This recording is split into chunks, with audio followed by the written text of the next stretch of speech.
What's up, everyone? Welcome back to another episode of the CaliKidOfficial Podcast. This is episode number 36, I do believe. So let's get right into it. So Spotify is basically on the brink of a mutiny. If you don't know, various members of the Spotify company are voicing their displeasure with Joe Rogan. On one of his episodes, he made some comments about fires being started in Oregon by leftist anarchists, and it came back that was wrong. He did apologize about it, but now the employees are wanting to be able to have control over editing his podcast, the type of guests he has on, and so on and so forth. So this is basically created a divide within the company, and now the employees are threatening to go on strike. So the article says Spotify employees threaten to strike if Joe Rogan podcasts aren't edited or removed. So that's pretty much the premise of his platform. Very unadulterated, unfiltered commentary. So for them to try to threaten that, that's not gonna go well, because I'm pretty sure that's in his contract, and he has creative control as well. So Spotify knew what they was getting themselves into when they agreed to this. So now there's a divide within the company. So it says a contingent of activist Spotify staffers are now considering a walkout or full-blown strike if their demands for direct editorial oversight of the Joe Rogan Experience podcast aren't met. Late last week, we first reported that Spotify employees were demanding direct editorial oversight that would include the ability to directly edit, remove sections of upcoming interviews, or block the uploading of episodes deemed problematic.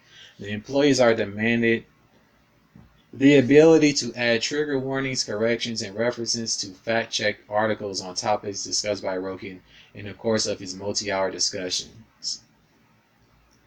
Some of the group's demands have already been met by Spotify management, though a refusal to allow further changes is stirring talk of a high-profile walkout or strike. According to preliminary plans shared with Digital Music News, the strike will principally involve New York-based Spotify employees and will be accompanied by protests outside Spotify's Manhattan headquarters.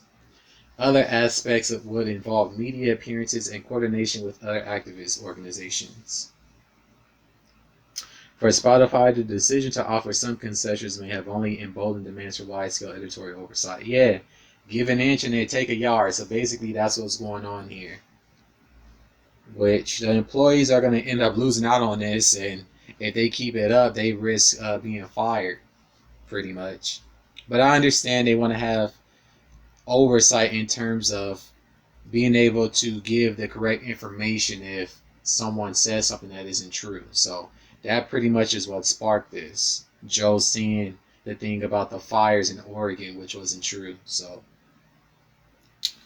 during the transition of Rogan's podcast episodes onto the platform, multiple past episodes were omitted. Those included interviews with Milo, Gavin McInnes, Alex Jones. Those are controversial figures, I do believe.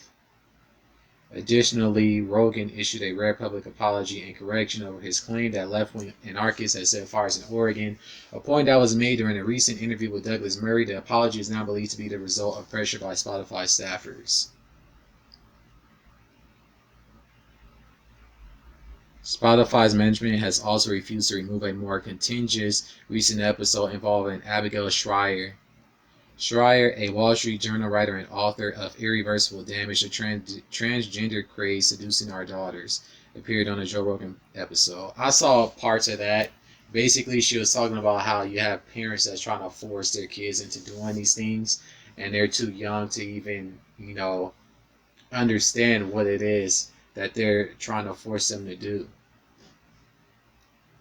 During the episode, Schreier sharply questioned whether extremely young women should be undergoing gender transition operations, treatments, and therapies, while also questioning whether many of these women are genuinely trans or are simply seeking acceptance and validation.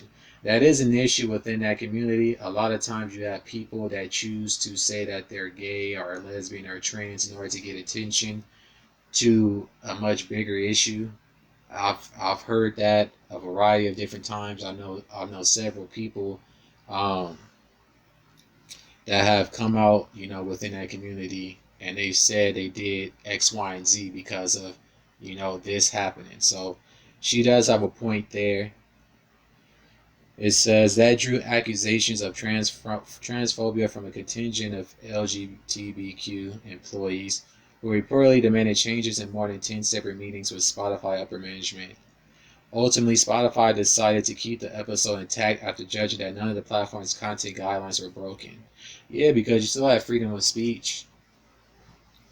Even though they might have said something that you didn't particularly like, you can't demand that somebody take it down because you simply don't like it. The decision has apparently been viewed as a serious affront by the protesting employees, a group that is now discussing a high-profile strike or walkout as a next move. Other companies have witnessed walkouts and even full-blown strikes. Spotify employees reportedly enjoy comfortable salaries in the $120,000 to $130,000 annual range. So they making six figures. So if Spotify don't budge, I think more than likely they might fire these people that's threatening to strike,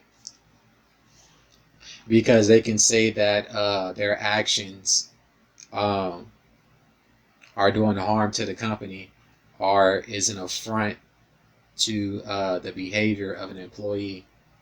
Even though you do have the freedom to protest and all that stuff too, but this look like it's gonna get nasty if it continues on. It also appears that Spotify management, including CEO Daniel Ek, has a limited tolerance for mutiny on deck. I was just talking about, there's mutiny, and lo and behold, it's in the article.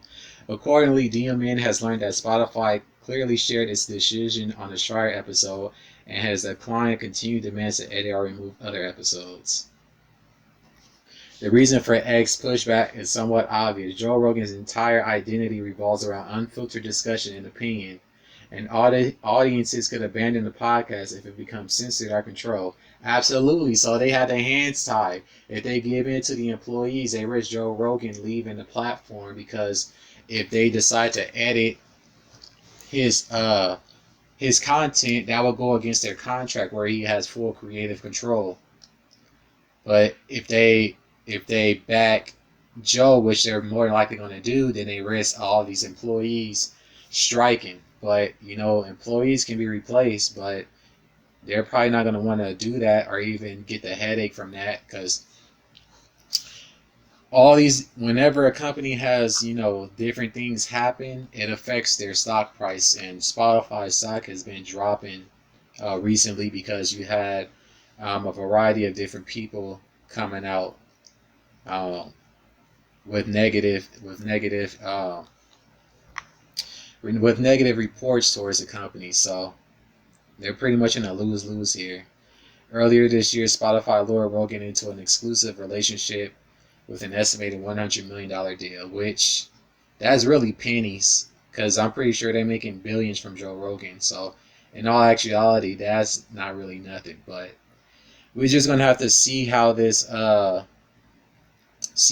continues. But moving on from that, is looking like the media is in a full-blown smear campaign in terms of Tory Lanez. All the different publications are writing articles about him, and they are not very flattering. So it's obvious that someone or some people are pulling strings behind the scenes to slander his name. You see it on pretty much everything, and it's disgusting when the guy hasn't even been found guilty of the crimes that have been levied against him. But let's look. So this right here, this is him explaining why he released his album on the day he did. He said, it's the day his mother was born and the day she passed. And then if you look at the cover, I believe that's his mother as a child. So it was symbolic, which that's crazy. You born and die on the same day. That's crazy. But he says, I don't move on social media's time. I move on God's time. I don't operate in fear. I operate in faith. I don't bow down to the lies of man. I stick with the truth of God. And for those reasons, it doesn't matter who rises against me in this hour and small season, big or small obstacle, I will prevail and rise to greatness as God said I will. I never seen verified publications come together with biased opinions for a smear campaign on an artist, he wrote. However, I still have love for each and every one of you who continue to choose money over truth. My heart and character doesn't change because yours does, he added. I wonder who's paying y'all. I think Roc Nation is pulling the strings behind the scene because they did threaten him. If you listen to his album, he said that they called him, threatening him not to say nothing. And then lo and behold, their artist gets online and puts out a narrative to basically, get ahead of everything. But this is going to blow up when this goes to court. But yeah, look at all these different publications. If you're a real hottie, you'll skip Tory Lanez new album entirely and stream Meg Thee Stallion Sugar. Yeah, they being paid off high snob society. Congrats on the most toxic album of the year. This is the last time we will cover Tory Lanez. Here's why. Y'all don't even have all the information and y'all doing that. Complex. Tory Lanez Daystar is much worse than just a terrible album. Yeah, you guys are pathetic. Pathetic. Look at this dude. This culture vulture. Tory Lanez is trash. Tory Lanez does not support black women and as such does not support black people. That's a lie. Just because somebody accuses someone of doing something doesn't mean that it actually happened. Until you have all the facts, you have to leave all of your assumptions, somewhere else. But, yeah. I'm telling you, once this plays out in court, man, it's going to be a day of reckoning. It's going to be a lot of lawsuits. A lot of lawsuits. But moving on from that, so we just had the first presidential debate, and I never laughed so much in my life. It was a complete performance of comedy and buffoonery. Trump was over talking Joe Biden, and Joe Biden was... It seems as though if a strong gust of wind blew by, it might blow him away. So, but for the most part, it was a shit show, and the comments after by the different media publications was funny. That was probably the funniest part.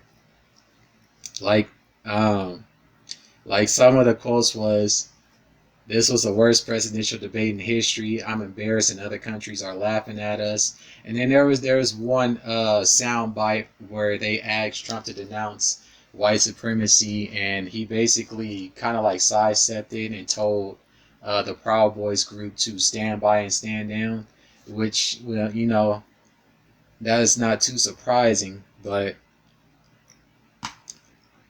let's see what the people had to say. But the other side said he's denounced him in the past, but you know how that go. Two sides of the same coin, left and the right. Left wing and the right wing. What's the body? They're pretty much the same thing, Democrat and Republican. It's just a way to divide and conquer people. So people on Twitter, over 4 years, Trump has had an extraordinary number of opportunities to condemn white supremacy, and the best we get is stand back and stand by. It's not hard. Here's a simple script. I condemn white supremacy in all of its forms. He literally couldn't condemn white supremacy when asked to do so outright. Trump refuses to denounce white supremacy, launches into a snide little comment after Biden talks about his son who died, and closes with anti-democracy gibberish. Can't wait to see what the intellectual Zabonis come up with to smooth this over. They've already come up with stuff, but it is what it is. Just triple checking he didn't condemn white supremacy. He literally couldn't denounce white supremacy. Jack Quaid, he plays on The Boys TV show.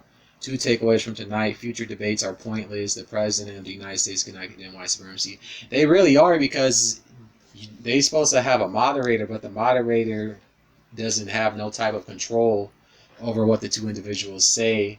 And they're saying that going forward, they're going to mute the mics so that they can't overtalk the other person. So yeah, pretty much everybody has something to say about it. Me personally, it's just one giant shit show, and now it's being reported that he contracted COVID. President Trump did, and there's a lot of conspiracy theories that this is a way for him not to have to debate anymore, and a way for him to push people to get a vaccine, because he's going to come out and say that whatever medicine or vaccine that he took cured him, and he's going to urge other people to get it. So you know how that goes. But to me, the entire situation was funny. That was the funniest thing I seen. And then to see to see the media get upset like that shit was funny. But moving on from that into the Breonna Taylor case, so it's looking like a whole bunch of shenanigans is going on with this. It's looking more and more like a cover up day by day. They released partial footage from the event, which doesn't tell everything that happened. And then you have conflicting reports of neighbors hearing the police. Only one person happened to hear, and then that person retracted their story. And then you got other people say that they didn't hear. And then it's being reported that the Attorney General withheld information from the jurors, and didn't give them the opportunity to push for murder charges in the case. So it's just one giant shit show after another. So let's see here. I think this is it right here. Yeah. Alright, so it says the release of the grand jury recordings will be delayed, but they're out now. The judge ruled, let's see. The grand jury did not indict any of the officers involved on charges related to her death. One officer was charged. AG asked for more time to redact witness info. The judge reportedly gave him 2 days. Cameron says grand jury could have considered other charges on its own. Not if they wasn't informed that they had the ability to do that, you know. They don't know the law as well as you do. A lawyer representing 13 John Does has filed with the court a motion to intervene in the case of former Detective Brett Hankinson, who was charged with wanton endangerment in the first degree. The motion asks the court to keep identifying information out of the public record. 13 people are witnesses gave statements to LMPD's Public Integrity Unit and later to the Attorney General. That LMPD unit even said that the way that the raid was undertaken was gross misconduct. So there's going to be more charges coming down, because there's a lot of stuff in terms of the way this case was handled that's not sitting right with me, and I'm pretty sure lots of other people.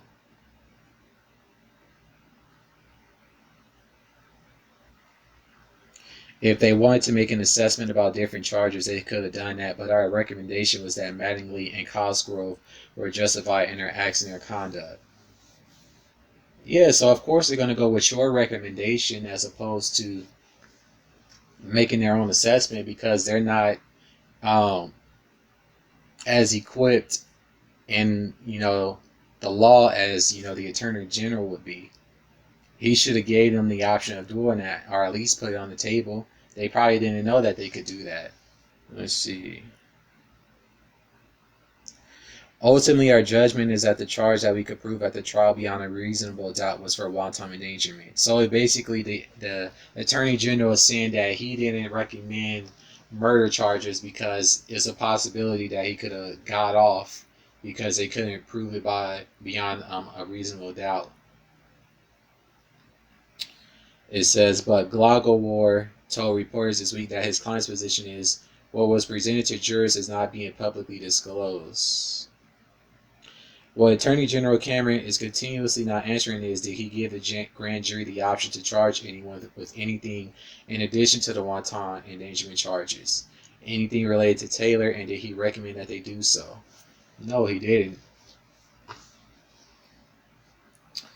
Yeah, they gave a settlement, but nah.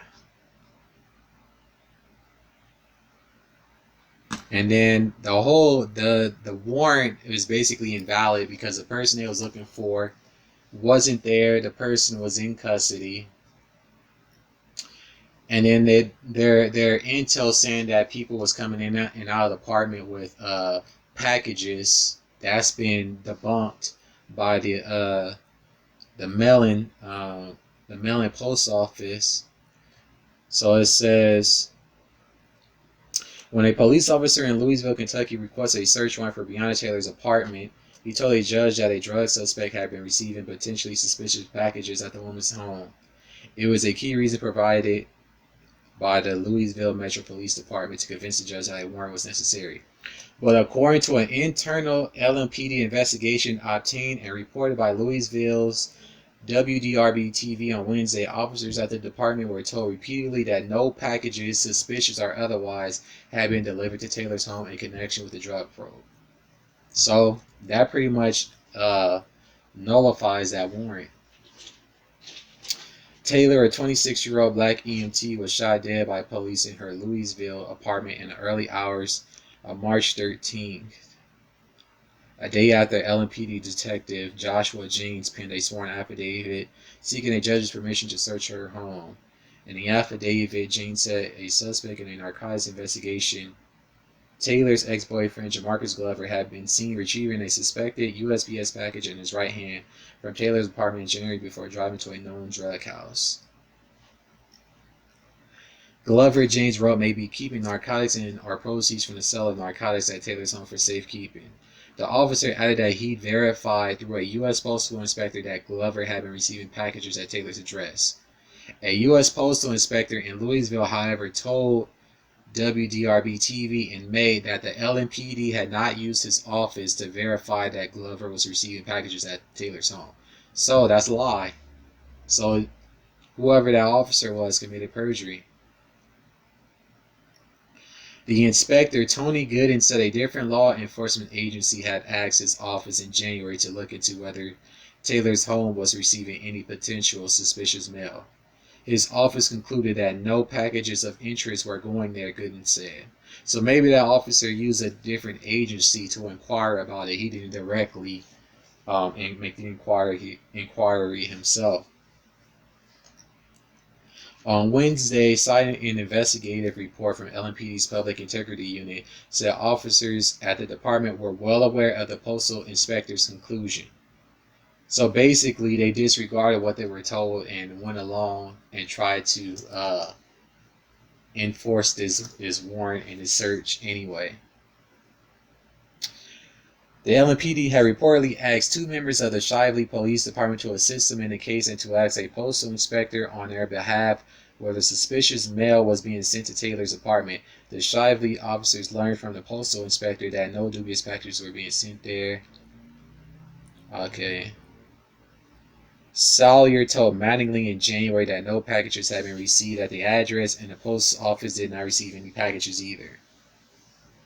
Sawyer said he provided the same information to two other LMPD officers a week later. Sawyer also told investigators that he'd asked Mattingly about Jane's warrant affidavit following Taylor's death. Sergeant Mattingly stated he told Detective James there was no package history at that address, Sawyer told investigators. So yeah, this James was placed on administrative reassignment in June. Yeah, there's gonna be more charges coming because this was negligence, disregarding the information that they were told, and it's resulting in somebody being killed because of their negligence.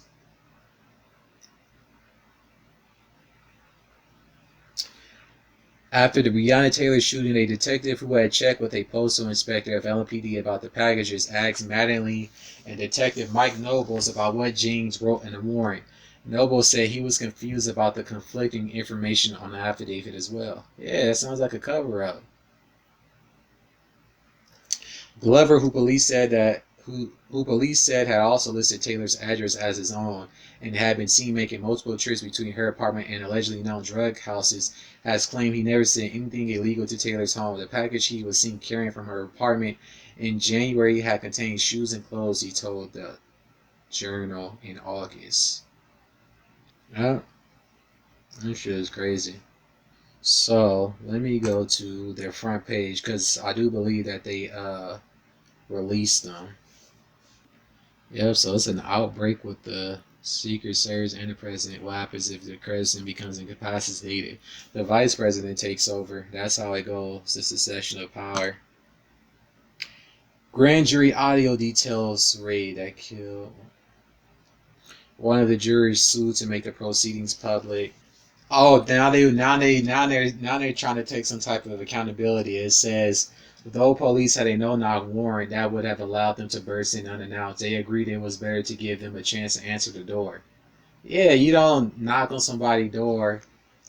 They don't say who is it or nothing like that, and then you bust down their door, and then it proceeds to become an entire shit show.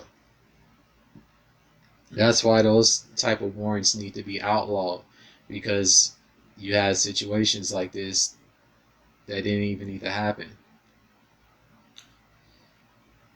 Detective Miles Cosgrave said the officers have been told to use our maturity as investigators get into this house. Hoover said the officers announced themselves as police and knocked 3 times. He estimated they waited 45 seconds to a minute before going through the door. Another officer said they waited as much as 2 minutes. How come they don't have all of that on a body cam? And why was a body cams turned off and conveniently turned on after everything was over? A Walker said he heard knocking, but that police did not respond to Hughes and Taylor's repeated request that whoever was at the door identify themselves. He told police that he grabbed his gun and they both got up and walked toward the door. She's yelling at the top of her lungs, and I am too at this point. No answer, no response, no nothing, said Walker. So basically, it's a case of he said, she said, and if they had those body cams on, we could confirm who was telling the truth. Because it would have picked up the audio if what Walker said is true and if what the officer said is true. Police said they used a battering ram to enter the apartment, hitting the door 3 times before getting inside. Detective Michael Noble said officers made so much noise that an upstairs neighbor came outside. Walker, who has said he thought the police were intruders, fired once, hitting Detective Jonathan Manley in the leg as soon as he leaned inside the apartment. Mattingly said in testimony, some of which was previously released, that he fired his gun while falling on his backside. But from what else they've been reporting is that the ballistic reports are inconclusive. They can't determine if the bullet came from Walker's gun or if it came from one of the officers' gun, because one of the officers was carrying a 9mm, and people are trying to say that it might be friendly fire. So,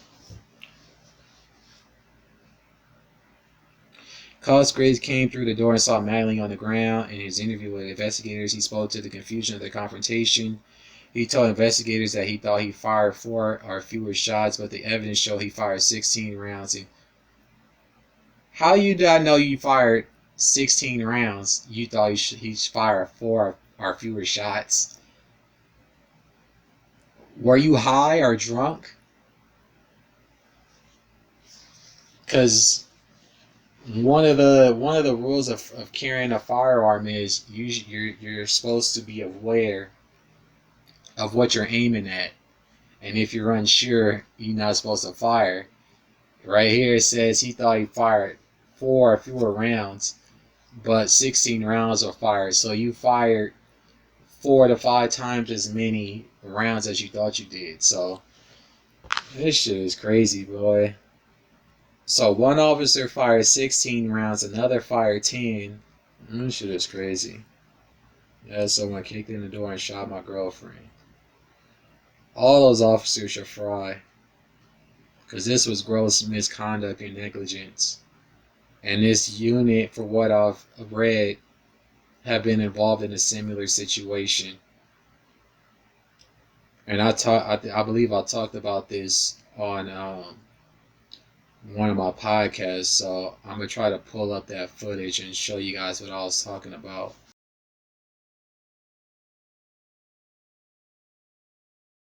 Wanton endangerment. He needs to be charged for her death as well because she was unarmed. What I saw at the time was a figure in a shooting stance, and it looked as if he or she was holding. It ain't no she didn't have a gun, an AR-15. Walker was in fact using a handgun. He said he and Taylor both dropped to the ground when the officers returned fire. So how do you confuse an AR-15 with a handgun? You had these officers had to be high or drunk because the stuff that they saying ain't making no type of sense. Hoover, the police lieutenant, said he believed Walker and Taylor ambushed the officers. How they ambushed them and y'all the one that bomb rushed their apartment. Police interviews with Taylor's neighbors, however, didn't clear up the confusion. Two neighbors said they didn't hear the police knocking. One of them also said he was certain he didn't hear police identify themselves. Another man gave three differing accounts, and two of them saying he heard officers identify themselves. After the burst of gunshots, the officers focused on the wounded manually. No one else entered Taylor's apartment until a SWAT team arrived, even as she lay bleeding. So, another thing, as an officer, you're supposed to give aid. They didn't do that. So, I don't see how there's not no additional charges levied against him. Only one officer is basically taking the blame for the entire situation. Some drug dealing girl shot at the police. That's incorrect. She didn't have a weapon. Walker initially told police that Taylor was the one who shot at them. He later said he was the one who fired the gun. One law enforcement officer testified that no drugs were found in the apartment, but that police ultimately never executed the search warrant. Wow. So y'all went through all that trouble to get a search warrant that y'all didn't execute. These people gonna fry. And this shit is fucking crazy, boy. But moving on from that into sports, UFC 253 was very eventful. We had some pretty interesting outcomes. So in the middleweight fight, Israel Adesanya basically destroyed Paulo Acosta. There was a lot of trolling on both parts, but Paulo pretty much got his ass beat and was made a mockery out of and got disrespected. Israel started breakdancing after the fight, and before he got off of him, he like humped him or something. So their rivalry is pretty much going to continue. And then now Israel and John Jones, they're still beefing. I hope they fight because that's been brewing. And then Jan is a new lightweight champion. He destroyed Dominic Reyes. He hurt him early on with a kick to the side of the midsection, which created a nasty bruise, and then he ultimately won by TKO. So, and then Jan called out John Jones. So those was the two most interesting fights from that pay-per-view. But moving on from that into WWE Clash of Champions. This is dope as well. Roman Reigns, he pretty much destroyed Jey Uso. He kept saying, "Call me Chief." Jey Uso wouldn't give in. Eventually, his brother Jimmy came out, threw in the white flag, and said, "You're Chief Uso." And then they laid the lay on Roman Reigns, and he retained his Universal title. Shayna, Nia Jax, and Nikki Cross, for whatever reason, were unable to compete, so their matches got scratched. And Bayley, instead of defending her belt against Nikki Cross, she defended it against Asuka. And then at some point, Sasha Banks interfered and attacked her, which resulted in her winning her title by disqualification. So Banks and Bayley, I believe, are going to face off at Hell in a Cell, which that should be interesting. Randy Orton, Drew versus Drew McIntyre. This was a very brutal match. It ultimately ended with Randy Orton being sweet chin music off of the top of an ambulance. He got chokeslammed through a table by the Big Show, and he got beat up by Christian in the backstage. So basically, all the legends that he attacked came back, to get back at him. And Ric Flair was the one driving the ambulance away. So this was pretty interesting. The only person left, I'm pretty sure, is Edge. So maybe Edge is going to come back at some point. And then we get the Intercontinental Championship match. That was crazy. Sami Zayn ended up retaining his belt by handcuffing AJ to a ladder and handcuffing Jeff Hardy to the ladder by putting one part of the handcuff through his earlobe and then the other part to a ladder. And he retained his belt. So that right there was crazy. But moving on from that into the NBA Finals, Game 1, the Lakers whooped on the Heat, and the Heat suffered several injuries. The score was 116-98. Miami at one point led by as much as 13, but then the Lakers came roaring back and ended up leading by as much as 32 points. So Jimmy Butler early, I believe, in the first half, he rolled his ankle on a drive to the court. Goran Dragic, he hurt his foot, is being diagnosed as a torn plantar fascia. And then Bam Adebayo strained his shoulder, and later it was ruled as a neck strain. At one point, LeBron fell to the floor with Jimmy Butler, so it was a lot of contact in this game, and it's looking like the Lakers are going to sweep. The next game will be today, which is Friday, but when you guys see this, it'll be Saturday. And I'm picking the Lakers to win, to sweep pretty much.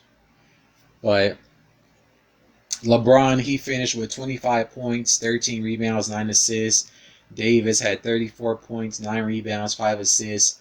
And Jimmy Butler had 23 points, 2 rebounds, and 5 assists. So I'm looking forward to Game 2. I believe Goran Dragic and Bam Adebayo have both been ruled out. It's being reported that Bam might be back in Game 3.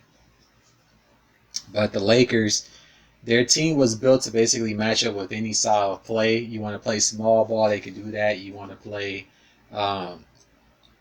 in the paint, they can do that as well. So we'll just have to see going forward. But moving on from that into music, several artists released music this week. First up, we get YG, My Life 400. Project is 13 songs. The song Rodeo samples How Do You Want It by Tupac. My favorites were Blood Walk, FTP, and Laugh Now, Cry Later. Overall, I gave it a 77%, 10 out of 13. It was an okay project. You know, I already heard some of these songs. It was okay. He had a couple of skits in here. So, overall, it was an okay project to me. 21 Savage and Metro Boomin, they dropped Savage Mode 2. I didn't get a chance to listen to that, so maybe I'll talk about that on the next podcast. Bryson Tiller, he dropped Anniversary, 10 songs. For me, the beat selection was nice. The project, you know, it was kind of lukewarm to me. I'm thinking because, you know, every time he released something, my expectations is so high due to what he did with Trap Soul, and I think my expectations as well as those are as well as those of others of what his music should sound like is kind of overinflated. But the beat selection is top notch. He has a ear for sound, and on the song "In Hell," he samples two R&B legends. He samples the song "Not Gonna Cry" by Mary J. Blige, and he samples "All Night Long" by SWV, particularly the vocals. But so I didn't give like a grade to it, because you know there wasn't no songs that really stood out to me. But sonically, it's a very it was a very good project. And then we get Blackpink. They're set to drop their album as well. I haven't listened to that. I've heard a few of their singles. So, but that's pretty much probably gonna do some numbers as well. But moving on for that into entertainment. So Twitch is introducing this new platform called Soundtrack, because as you know, they've been having issues with copyright claims and stuff like that. Alright, so it says Twitch offers users rights cleared music with new soundtrack platform. Twitch is giving users a new way to avoid copyright takedowns when using music in their live streams, and it doesn't involve licensing deals with major record labels. So yeah, this was a big issue. That's why when you listen, or should I say when you watch Twitch playbacks, there's like muted parts because the music isn't licensed. So basically they partner with several independent artists and platforms in order to give Twitch users access to music to play in their background.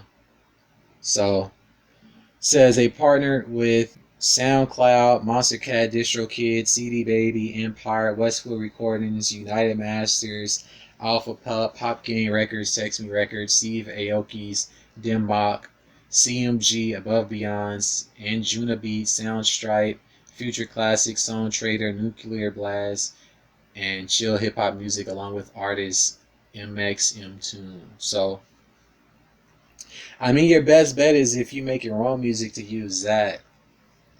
But I think going forward, they're probably going to partner with other labels and stuff too, because a lot of people are going on Twitch, to talk about music and stuff too. Twitch does have licensing deals with performing rights organizations like ASCAP, BMI, and CSAC, and frequently works with the music industry on activations like virtual album release parties, artist channel launches, and virtual festivals. But the debut of the soundtrack and its touting of partnership with the independent music community indicates that Twitch remains hesitant to come to the negotiation table with major labels over a broad music license for the platform. So yeah, basically Twitch doesn't want to pay up because there's going to be a lot of money for these deals. Soundtrack follows Twitch's September 1st announcement that musician users who are listed on Amazon Music can now integrate their live streams directly with the music streaming platform. And because that functionality flows directly through the DMCA compliant Twitch, no new licensing deals are legally required to make it happen. Meanwhile, earlier this month, Facebook entered a series of new music licensing deals with labels and publishers for its Facebook gaming platform, a Twitch competitor which has 200 million monthly viewers, including multi-year packs with UMG, Warner. Yeah, Twitch doesn't have the capital to compete with a Facebook. But this should be interesting going forward. This is going to be a nice development. But that's going to pretty much do it for this week's podcast. I appreciate you all for tuning in. If you're listening on Anchor, Spotify, and everywhere else, I appreciate you all for listening. If you're watching on YouTube, be sure to leave a like and a comment below. And until the next one, peace.